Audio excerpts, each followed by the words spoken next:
বিসমিল্লাহির রহমানির রহিম।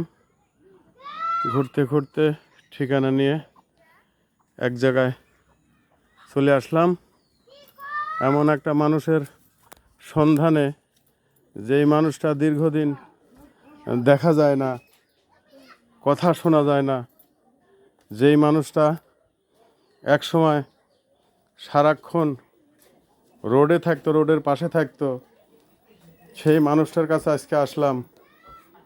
এই মানুষটা আজকে নীরবে শুয়ে আছে, দেখছেন।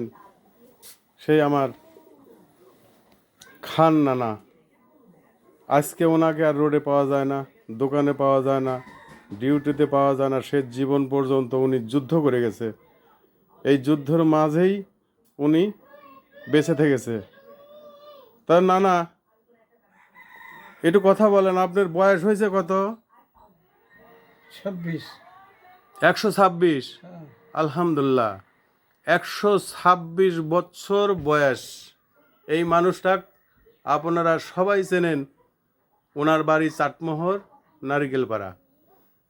তো যাই হোক, আজকে নিমু নিমু ভাব, জীবনের শেষ লগ্নে মানুষ এভাবেই আমরা হয়তো চলে যাব, পৃথিবী ত্যাগ করব। আজকে চাওয়া পাওয়ার তার আর কিচ্ছু নেই। আজ ছেলে তাকে দেখছে, আজকে উনি যার জন্য এটুকু আছে, সেবা যত্ন করছে। ছেলে কি ছেলের বেটার বউ, সেক্ষেত্রে যায় উনি এখনও ক্যান্সার আক্রান্ত রোগী। সেই ক্যান্সার আক্রান্ত রোগী এভাবে চলাফেরা করে, ব্যথা বেদনা ছাড়া আমাদের জানা নাই। তো আল্লাহ তাআলা ওনাকে ভালো রাখছে, উনি তাই এখনও বেঁচে আছে। একটু ওপর মেয়ে তাকান। এই যে ব্যক্তি, আপনারা সবাই তাকে চেনেন, এবং কেউ বিছনা সজ্জা হয়ে গেলে পারে তাকে আপনারা নিচু চোখে দেখবেন না, খারাপ মন্দ বলবেন না। কেননা হযরত আয়েশা হইতে বর্ণিত, উনি বললেন, যে মানুষটা বিছনা সজ্জা হয়ে গেল, পাপ মোচনের জায়গা তৈরি করলো, ওনার জীবনের গাফফারা আদায় করার জন্য আল্লাহ তাআলা নিজেই দিয়ে দিল। এবং যে বিছনা সজ্জা হলো, সেক্ষেত্রে বলা হচ্ছে মর্তবা লাভের সুযোগ পেল। মর্তবা লাভ মানে গুনাহ মাফের সুযোগ পেল।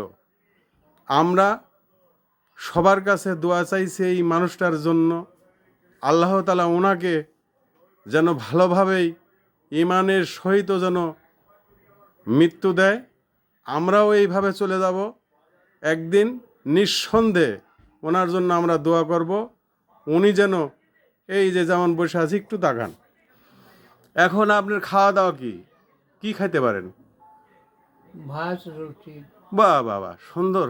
আল্লাহ তাও এখনো ভাত রুটি খাওয়ার সুযোগ করে দিছে। আর আমরা শুনি যে কেউ ফলের রসও খাইতে পারে না, ফলের রসটাও তার জমে না। অথচ এই বয়সে ওনার যে রোগ, ওনার যে লাইফ, উনি ভাত রুটি সবই খাইতে পারে। ইনশাল্লাহ ওনার জন্য আমরা প্রার্থনা করব আল্লাহ তাআলার কাছে। আল্লাহ তাআলা ওনাকে যেন সয় সম্মানে ঈমানের সঙ্গেই যেন নিয়ে যায়, ওনার মতো আমাদেরও যেন ঈমানের সঙ্গেও যেন নিয়ে যায়। ইনশাল্লাহ মহাপরাক্রমশালীর কাছে প্রার্থনা। আমি মজনু ভাই এখানেই। আল্লাহ হাফেজ। আপনি ভালো থাকবেন।